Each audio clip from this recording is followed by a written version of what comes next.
Hi, everyone. My name is Daniel Gomez, and I would like to welcome you to today's exploration of adult learning theories inspired by Michael Noll's book, The Adult Learner.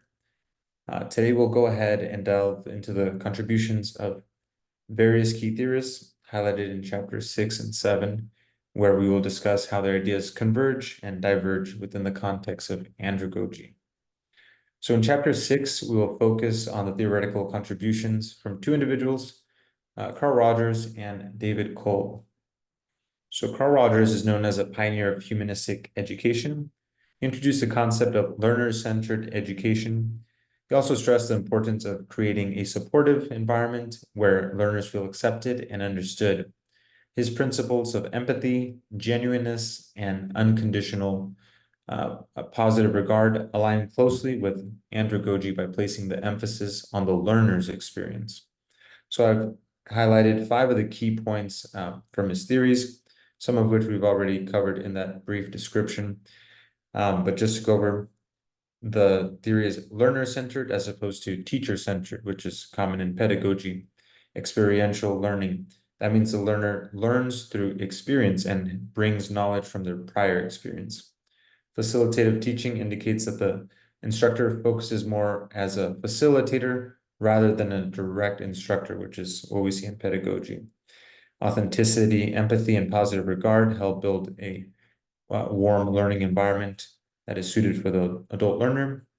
And the intrinsic motivation is aligned with andragogy, which emphasizes that adult learners are intrinsically motivated as opposed to extrinsically, which is the case for young learners. So now we'll talk about David Kolb, which is known for his experiential learning theory, which proposed a 4-stage learning cycle that consists of concrete experience, reflective observation, abstract conceptualization, and active experimentation.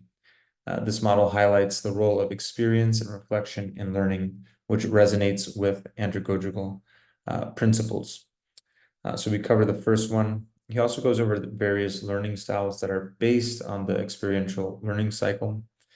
He has an emphasis on real-world application, which aligns with andragogy. Adults need to have a practical application versus a simple theoretical concept. They also need to have the ability to reflect on their work and receive feedback properly in order to improve their studies.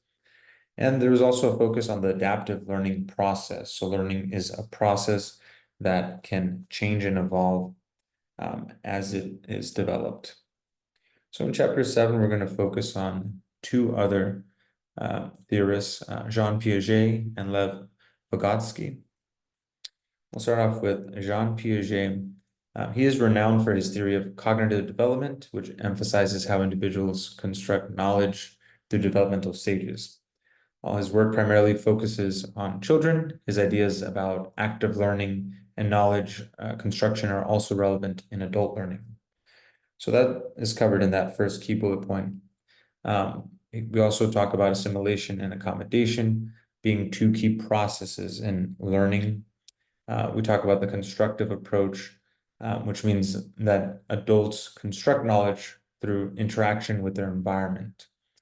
We talk about equilibrium, which involves finding a balance between assimilation and accommodation, and also the importance of active learning versus passive learning.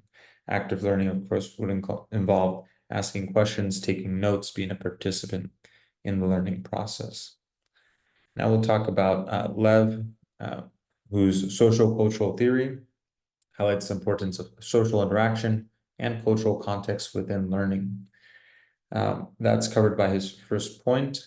He also brought to us what is known as ZPD, or zone of proximal development, which differentiates what a learner is able to do by themselves versus what they're able to accomplish with the assistance of someone more knowledgeable than themselves. He also introduces the concept of scaffolding, where more knowledgeable individuals are able to temporarily assist those to achieve a task who may not have the same competency as themselves. He also introduces an emphasis on cultural and historical context, which is growing now more than ever, with context and culture being taken into consideration when looking at a learner. And finally, language and thought. So Lev argues that language is crucial for cognitive development and also learning, and it serves as a primary tool of both thought and communication. So let's talk about how these theories converge. So there is a clear convergence on the emphasis of learner-centered approaches, experience-based learning, and the significance of social interaction. However, these theories also diverge.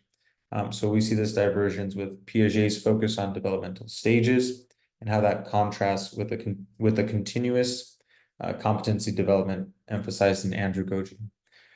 Finally, Lev places a strong emphasis on cultural and social context, whereas traditional andragogical models do not, as much as they do now. And finally, the approach of education being a tool for empowerment is introduced later on as well. So finally, understanding these diverse perspectives enriches our approach to adult education, which helps us create a more effective and inclusive learning environment. So thank you for joining me today on this journey of exploration through The Adult Learner by Malcolm Knowles. I hope you found this video helpful, and take care.